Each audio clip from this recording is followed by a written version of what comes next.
arrest me. I don't want us to have it. I've told you where the vehicle is.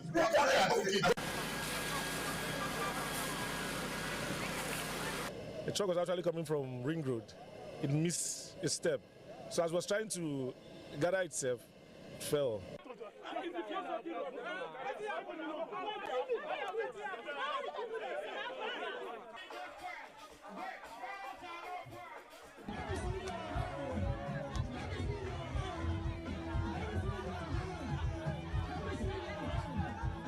What we are witnessing these days, it is something we can no longer understand.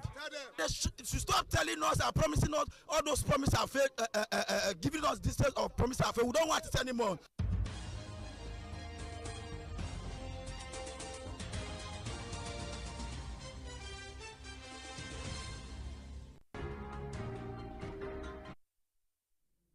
A very good evening and thank you for joining us on BeeTv Major News at 6. Reaching you live from Benin City, the Edo State capital. I am Evelyn Izibili, and now to the news in details.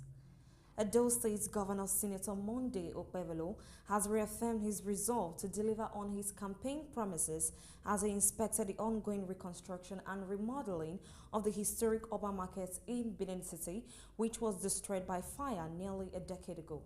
The governor, accompanied by senior members of his administration, was received with cheers by jubilant traders who had long endured unfulfilled promises of market reconstruction during the previous administration of Godwin Obaseki. BeeTv News' Best Arito has details.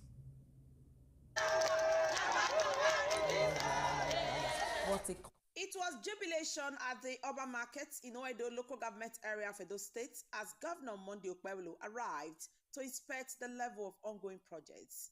For many of the traders, the inspection marked a moment of restored hope that their livelihoods would soon be revived. Speaking to journalists and market women after the inspection, Governor Monday Okpebholo emphasized that the reconstruction was being executed under the renewed hope agenda of President Bola Ahmed Tinubu, which has made resources available for states to drive critical development projects. He assured traders that the new market will not only restore their businesses but elevate the marketplace in a modern commercial hub. Remember when I came here some time ago, I promised that when I win, I am coming back. Have I not come back? Why am I here today? Because of the promise I promised you. That is why it's always good when you promise, you go back. President Tinubu, they try. If not be him, and not go get money, can't do this work. As if they give us money, we go use and work for it now. Because the money not belong to me. So the best thing is to use the money for our people, so that we too will be happy. If we trade for good environment, sickness go run away from us. Not be so. Governor Monday Okpebholo, who again explained that the reconstruction is being powered by the renewed hope agenda of Mr. President, said his administration is committed to ensuring that Edo people enjoy the dividends of democracy. Okpebholo disclosed that the remodeled market will be designed to function like a modern shopping mall, complete with restaurants, a creche, a sick bay, and a mini fire station to forestall future tragedies.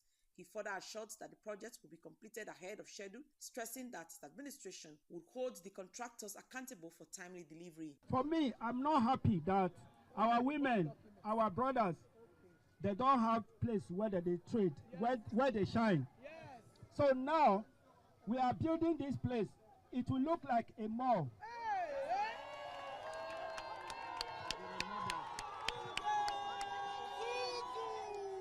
We are remodeling it. We will make sure that we will have a restaurant inside.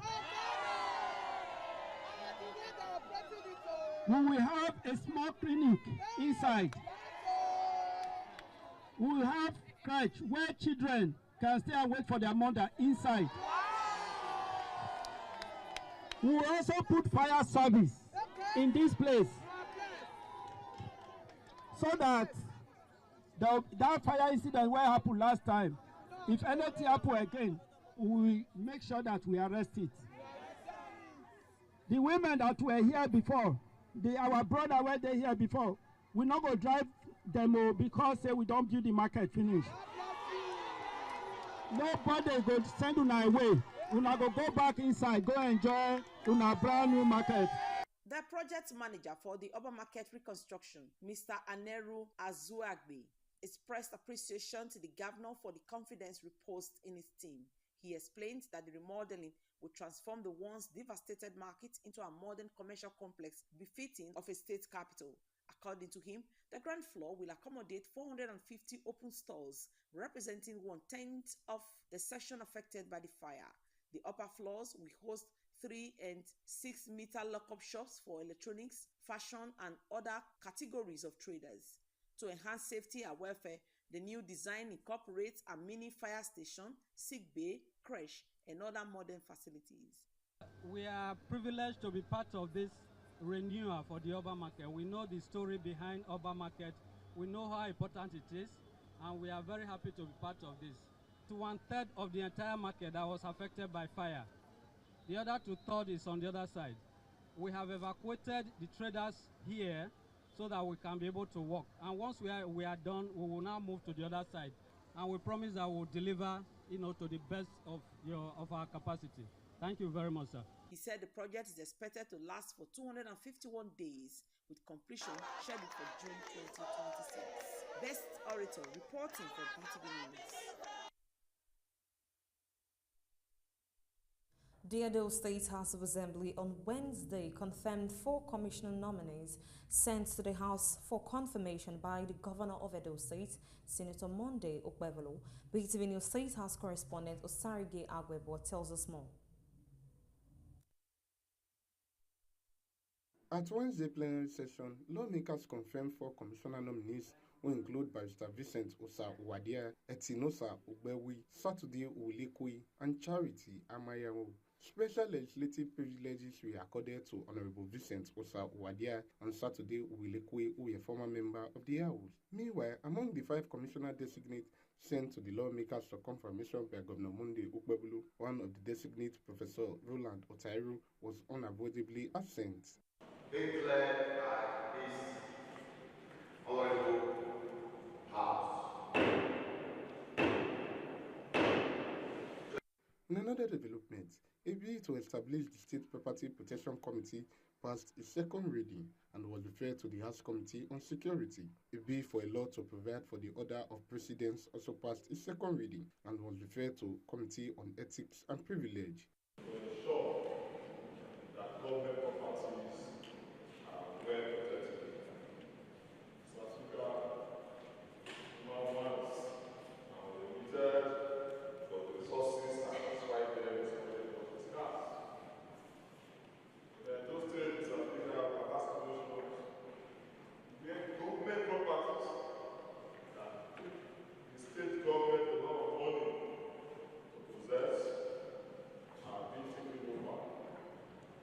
People, and it's very, very worrisome, very troubling. Go to some schools, for instance, now, in the Eastern West, for instance, we have a school, General Grammar School. That school today, there's a hotel inside the school. So we now know that whether the students in that school are there for education, or they are there for care activities. Most government property are sold by some certain individuals. So we are here as a house to join the government of the state to protect our properties, because we are Nigerians. We are the government. The people we are the government. So we must protect our own property. So I think nobody's been against this bill. So on that note, for agreement that this bill should transcend into committee level, they say aye. Those against say nay. The ayes have it. This bill is hereby referred to the Committee of Security. Similarly, the lawmakers adopted the business calendar for first quarter of the 3rd session of the year with an extension of 13 sitting days to complete the business calendar. Meanwhile, the legislators joined Edo citizens and residents in celebrating the state's 34th anniversary. Usarogie Agwebo, reporting for BeeTv News. Some youths in Benin City, under the auspice of Talakawa Parliament, protested to the Edo State House of Assembly on Wednesday to call on the state government for intervention and compensation for the families of victims of the APC campaign convoy fatal accident. BeeTv News State House correspondent Osarige Agoba reports that the protesters were received by the lawmakers led by the Speaker of the House, Honorable Blessing Agbebaku. The protesters temporarily disrupted entrance to the Edo State House of Assembly, brandishing placards calling for the state government's attention.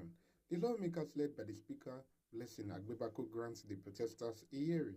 Speaking on behalf of the protesters, a human rights activist and coordinator of the Talakawa Parliament, Mrs. Kola Edokpai, said the 5 young men lost their lives in a road accident involving an APC governorship campaign vehicle at Auchi Road. He said despite the tragedy, no compensation or condolence visit has been extended to the victims' families, hence the reason they are calling on the governor's intervention. Mr. Speaker, sir, the reason why we are here this morning is to register our protest as a result of the life of 5 persons.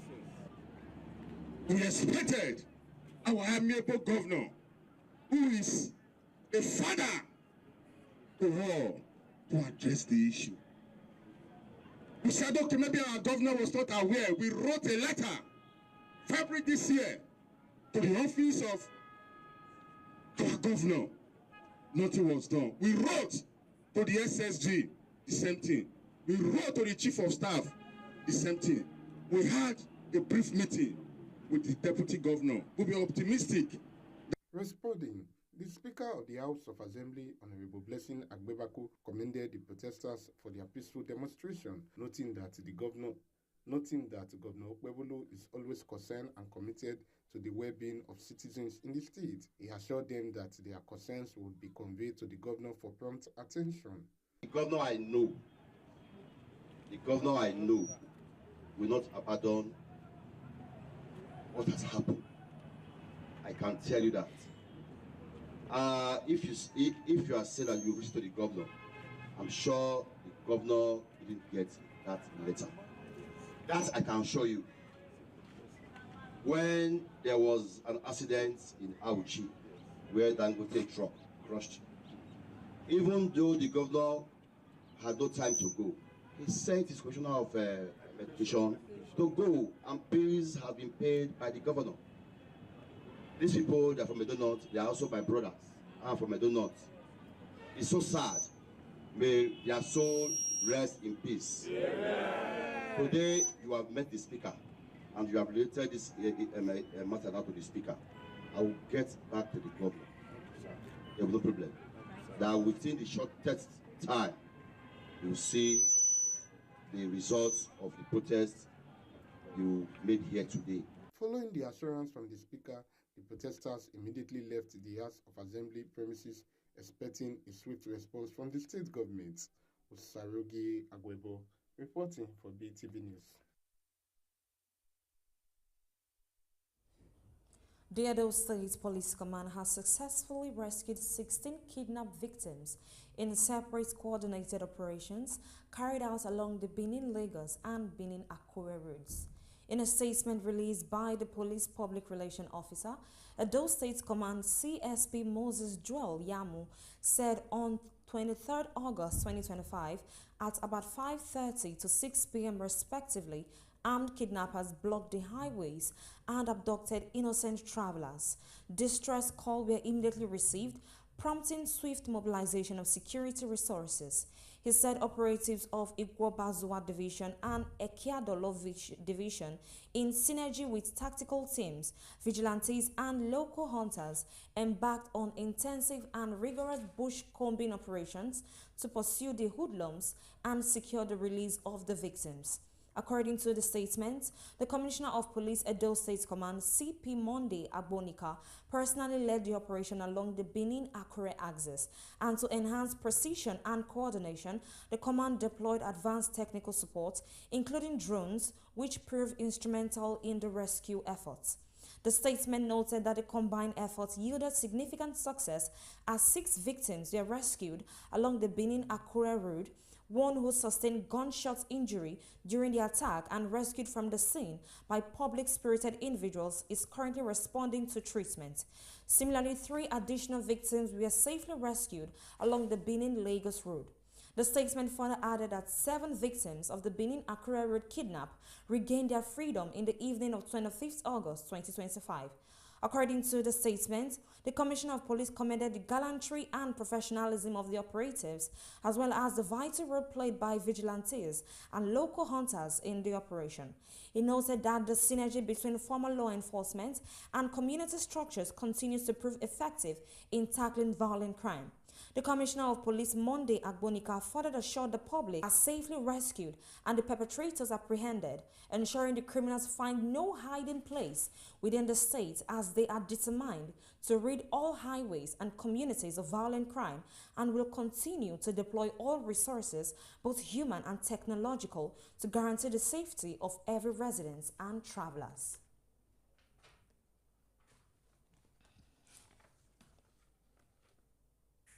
Members of the public in Benin have expressed mixed concern following former Vice President Atiku Abubakar's declaration to run for 2027 presidential election. BeeTv News Freeman Usabe reports that some residents advised the former Vice President to jettison the plan on the ground that he has contested severally in the past, while others said it is his right to contest. The former Vice President of Nigeria, Alhaji Atiku Abubakar, on Monday officially announced his intention to run for the 2027 presidential election, a move which has drawn public concern. Some members of the public in Benin City, in their response, urged the former Vice President to jettison his 2027 ambitions on the ground that he has been contesting for decades now, and it is time he paves the way for others who are much younger to contest. They urged the former Vice President to support the current administration in the country to move the nation forward. Tinubu have done well issue of agriculture, insecurity in the country. They have done well transportation. They have done well. So my advice for Atiku Abubakar, he should further the normal business that he has been doing for enable President Ahmed Tinubu to continue his good work in 8 years so that he can develop the nation the way he met it before. Other respondents, however, said there is no harm in trying and that the former Vice President has a right to run for as multiple times as he wants, which is enshrined in the Constitution. Added that Nigeria's democracy is still growing and therefore there should be more active players in the field. Same old vibes, but we are just advising for him to step down and let champion a new cause. It comes with pains, but he has to work with the people on ground. But does he have that interest of the people at heart? That is the question for another fact we have to establish. If it's for the problem of Nigeria, I would say as another statesman like as Atiku, because he has gotten everything. He has gotten the vice president, the state governor. I think he was one time the state governor of Adamawa. Am I right? So we should step down. The former vice president will be running under the African Democratic Congress. Freeman Usawe reporting for BeeTv News. Residents of Upper Ikenwa Road Extension in Ovia Northeast Local Government Area of Edo State have appealed to the Edo State government to prevail on the contractors handling the road project to double efforts to complete the road construction. BeeTv News Freeman Usawe reports that the area, which has been taken over by flood due to frequent rainfall, has made human and vehicular movement difficult.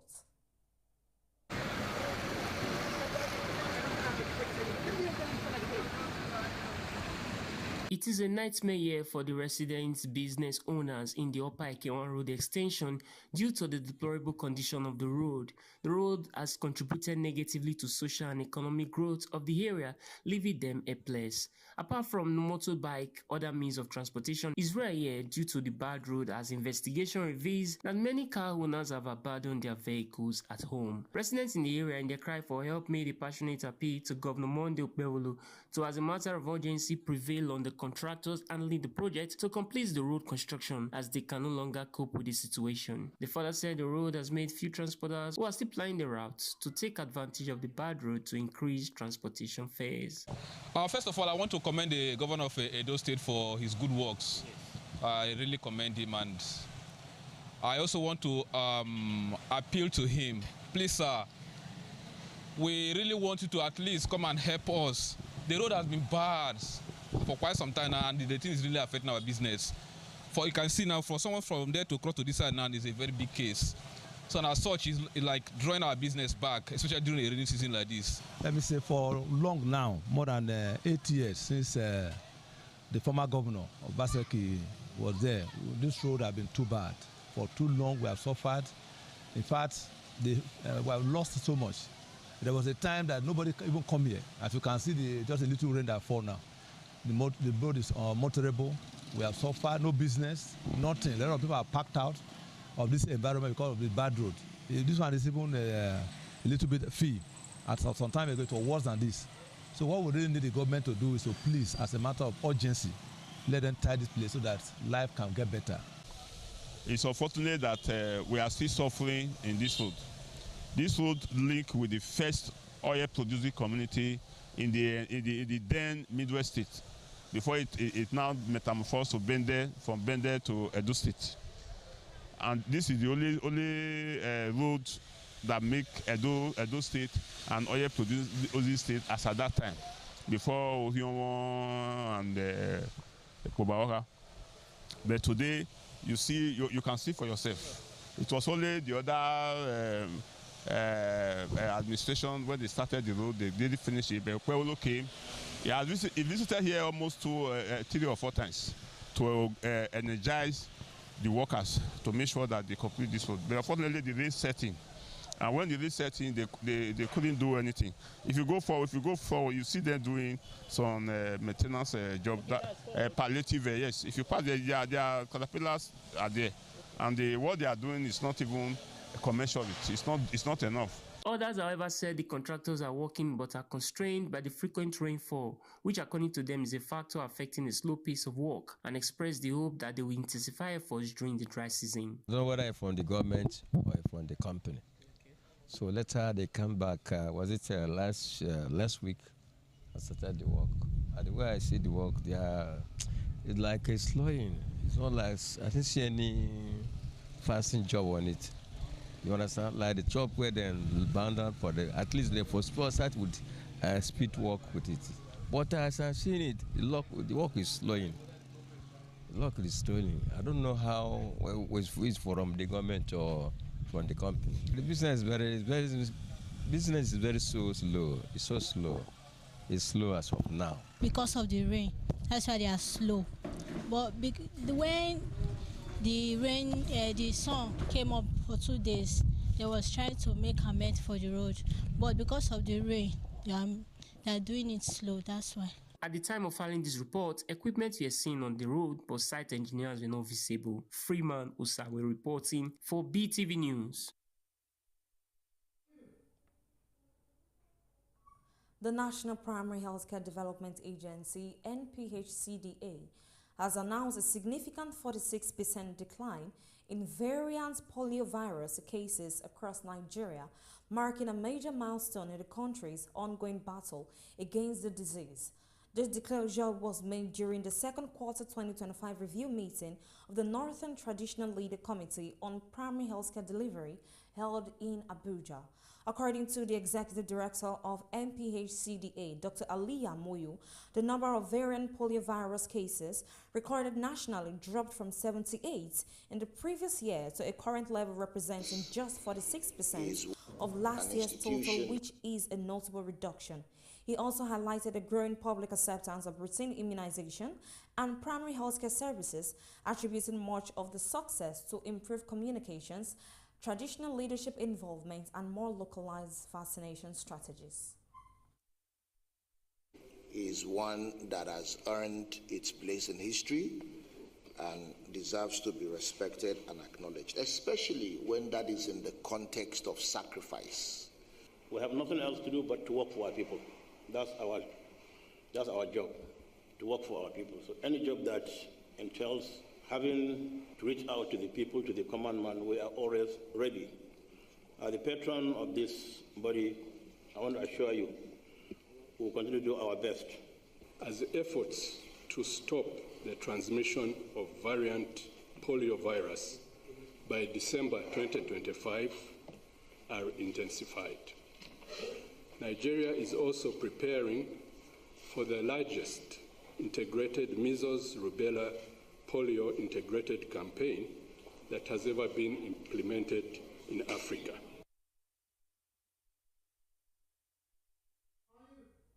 In a decisive move to strengthen Nigeria's agricultural economy, President Bola Tinubu has approved a 6-month temporary plan on the export of raw shea nuts aimed at promoting local processing and enhancing the country's position in the global shea value chain. The announcement was made at the presidential villa in Abuja by Vice President Kashim Shettima, who emphasized that the directive is effective immediately and is subject to review upon expiration. The federal government projects that with proper enforcement and investment in domestic value addition, the share sector could generate up to $300 million annually in the short term. As part of the implementation strategy, the Ministry of Finance and other relevant government agencies have been tasked with fast-tracking enforcement of the ban and supporting local processors to scale operations. I want to highlight the gender dimension of the whole value chain because women are responsible for 90% of the pickers. By protecting the share industry, we are protecting livelihoods, dignity, and opportunity for millions of our women. So luckily, this is a collective decision involving the subnationals and the government at the center. And the government is not closing doors, no. We are opening opportunities. The capacity for added value in Nigeria is currently at about 165,000 metric tons. However, other countries in the West African region that also produce shea butter, but not in the large quantity as Nigeria does, have banned the export of raw shea nuts or kernels. Ghana, Mali, Togo, and so on and so forth. So what has happened now is there's an influx of illicit traders coming in to buy from Nigeria because our market is still open.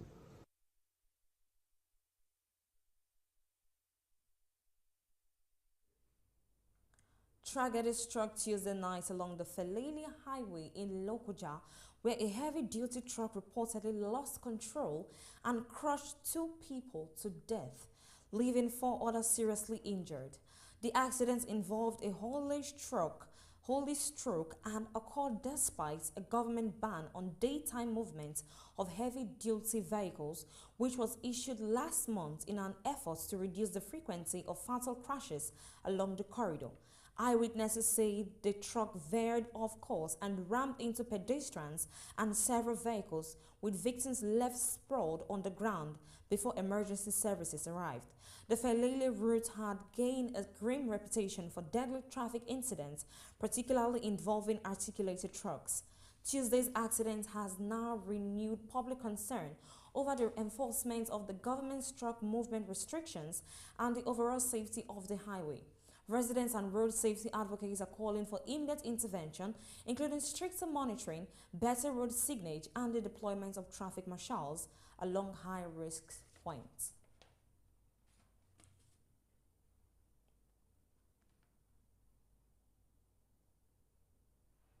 We'll take a short break and we'll be right back shortly. Stay with us.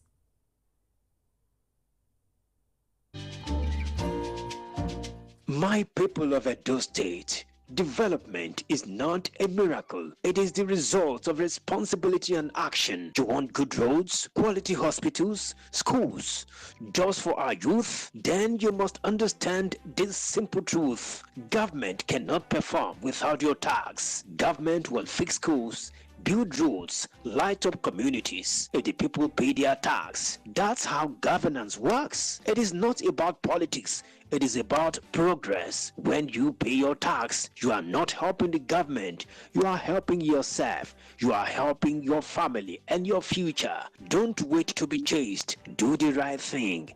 Be part of building the new Edo State. Pay your tax with pride. Let us build Edo together. This message is brought to you by Edo State Internal Revenue Service, EIRS, administering revenue for service and development. Welcome back from that short break. Governor Ahmed Usman Ododo has reaffirmed his administration's commitment to strengthening security across Kogi State through collaborative efforts with stakeholders and local communities. Speaking in Lokoja after receiving a donation of operational vehicles from businessman and community leader Mr. Olutuji Olusoji, Governor Ododo described the gesture as a mark of true patriotism and strong endorsement of community-led support for security agencies. Mr. Olutuji, who also paid a condolence visit to the governor following the recent passing of his father, noted that citizen involvement is crucial in the fight against insecurity. He urged more individuals and organizations to assist government efforts in empowering security personnel to effectively counter criminal activities.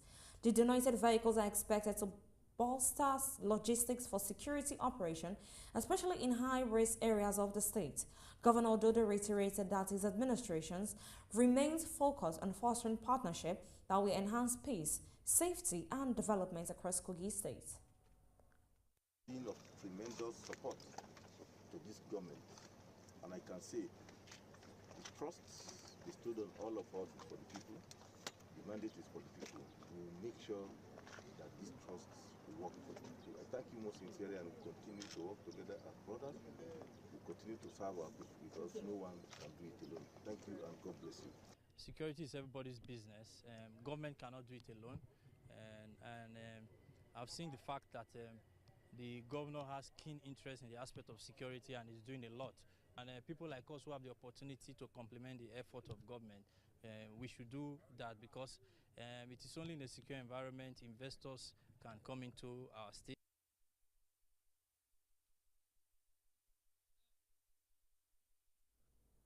The United States Consulate General has emphasized that now is the most critical time to address the growing concerns surrounding artificial intelligence in both the workplace and the tech industry. This statement came as the consulate commended the Peak Performer Group, organizers of the recently held Emerge 2025 conference in Lagos. Time where technology is advancing faster and artificial intelligence is shaping the way we live and work, the need for emotional intelligence has become even more important. This perhaps inspired the Peak Performance Group in partnership with the United States Diplomatic Mission in Nigeria and the American Corner to organize Emerge 2025. The event is organized to commemorate International Youth Day 2025, drawing an energetic and passionate audience, and the majority being National Youth Service Corps members. Speakers and panelists at the event with the theme 21st Century Intelligence, Artificial or Emotional, interrogate how young people can balance the rise of AI with the value of emotional intelligence. The U.S. Consulate commends the organizers, describing it as timely. AI is added to an already efficient operation, meaning that things are working well. We just need to enhance it. So when you add automation to it, it magnifies the efficiency, which is what AI does for us, which is what ChatGPT does for us. I commend the organizers for their vision and dedication in bringing this event to life. To the participants, I applaud your commitment to shaping a better future. You are the leaders we need, and the world is watching. In 2030, what we're saying is that more tasks will be taken over by AI. So if you're in a job, because that's where people make the mistake, if you're in a job or you're aspiring to take on a job that you're not building or improving on your tasks, and looking at the parts that AI can take total control of and you still retain your human-centric approach, then you run into a problem. Other panelists share insights on the importance of maximizing these two realities. In the AI era, purpose will open the door and purpose will keep you in the room. You're fast, you're easy, it's going, it's on there. But where are you building the trust? Trust can only be built with a human element. Participants and beneficiaries of the event say the event is timely and impactful, explaining that it will help young people embrace technology wisely, build stronger leadership qualities, and prepare for global opportunities. Very thoughtful and intentional, because I feel like we live in a 21st century and not everything should be, okay, just learn a skill so you can upskill yourself. We really appreciate their effort on hosting us, and it would be nice to attend once again if I have an opportunity to. Speakers challenge participants to see beyond technology alone and embrace emotions. Harmony Agbafo, reporting for BeeTv News. Reading from the business news, the International Monetary Fund, IMF, has highlighted a growing concern over the lack of transparency in government borrowing practices, which is increasing investor uncertainty, elevating borrowing costs, and exacerbating the risk of debt crisis. Let's join BeeTv News Esohe Osewinge for details and more from the business news. To a recent IMF blog post authored by Deputy General Counsel Yan Lu, public debt levels are projected to reach nearly 100% of global GDP by the end of the decade. This trend, combined with high debt servicing costs and shrinking fiscal space, is particularly straining emerging and developing economies. The resulting budget pressures are limiting government's ability to fund social programs and investment. The IMF emphasized the need for robust legal frameworks, institutional accountability, and greater public trust to improve debt disclosure. It recommended treating debt transparency as a public good and called on government to establish clear legal definitions and effective implementation mechanisms. President Bola Tinubu, during a state visit to Brazil, met with the leadership of the Nigerian Exchange Group and the Securities and Exchange Commission to discuss developments in Nigeria's capital market. Tinubu acknowledged significant growth in market capitalization and trading volumes, attributing the improvement to his administration's economic reforms. He expressed a commitment to supporting further reforms aligned with the Renewed Hope agenda to deepen Nigeria's financial markets. The SEC confirmed the recent signing of the Investment and Securities Act 2025, describing it as a robust legal framework designed to advance Nigeria's capital market development. The act is expected to drive the market towards a 300 trillion naira valuation. The exchange leadership also noted the positive effect of reforms on exchange rate stability and capital market innovation. The Central Bank of Nigeria, CBN, has issued a directive requiring all participants in the national payment system to migrate to the ISO 2022 messaging standard and implement mandatory geotagging of payment terminals by October 31st, 2025. Android version 10 will be the minimum software requirement for payment terminals to ensure compatibility with the National Central Suite geolocation system. The geolocation data must be included in each transaction and terminals must be geotagged before activation. The reforms aim to improve transparency, strengthen the financial infrastructure, and align Nigeria with international best practices. The Lagos Chamber of Commerce and Industry hosted an international business conference and expo titled Invest Nigeria to attract global investors to key sectors of the Nigerian economy. The IMF resident representative in Nigeria, Dr. Christian Ebeke, acknowledged improvements in the country's business outlook, citing declining inflation, enhanced foreign exchange stability, and improved external reserves.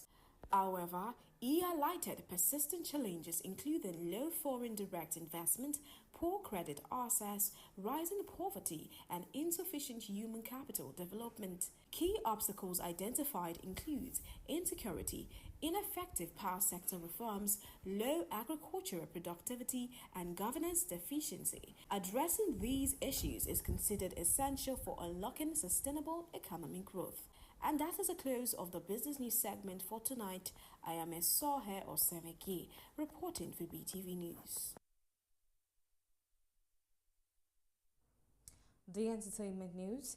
Speculation regarding marital difficulties between Queen Mercy Atang, a former Big Brother Niger contestant, and her husband, King David Oyekami, has intensified. BeeTv News has details on this from more from the entertainment world. Parties have unfollowed each other on social media platforms, raising concerns about the current status of their relationship. Further signs of strains include King David's recent social media appearances, where he is no longer seen wearing his wedding ring. Additionally, King David has posted a series of cryptic messages on social media concerning relationships, emotional healing, and partner selection. These activities have contributed to the belief that the couple may be undergoing a separation. No official statement has been released by either party as of the time of reporting. In another development, Nigerian influencer Enioluwa Adeoluwa recently welcomed his Tanzania partner Fina to Nigeria during an intimate reunion at the airport.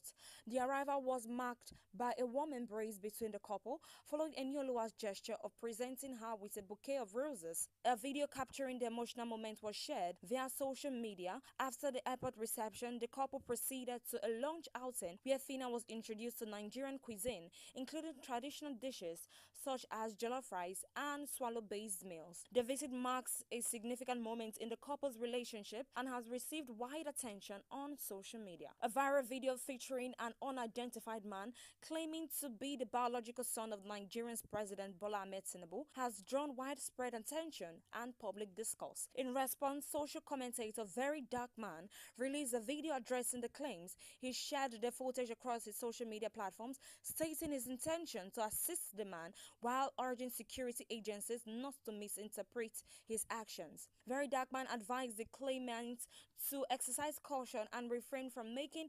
unsubstantiated allegations for public attention, highlighting the risk of misinformation. He concluded by reiterating that his involvement was aimed at encouraging clarity and truth, not disrespect. Prince Jackson, the eldest son of the late pop icon Michael Jackson, has announced his engagement to his longtime partner Molly Shermang. The announcement was made via Instagram on August 26, 2025, accompanied by a series of images, including moments shared with Shermang and a photograph with his grandmother, Catherine Jackson. The couple has reportedly been in a relationship for over 8 years. In his post, Prince Jackson reflected on the time spent together and expressed his readiness for the next chapter in their lives. The engagement announcement received significant attention online, with numerous fans and followers posting congratulatory messages in the comment section. Evelyn Isabelle reporting for BeeTv News.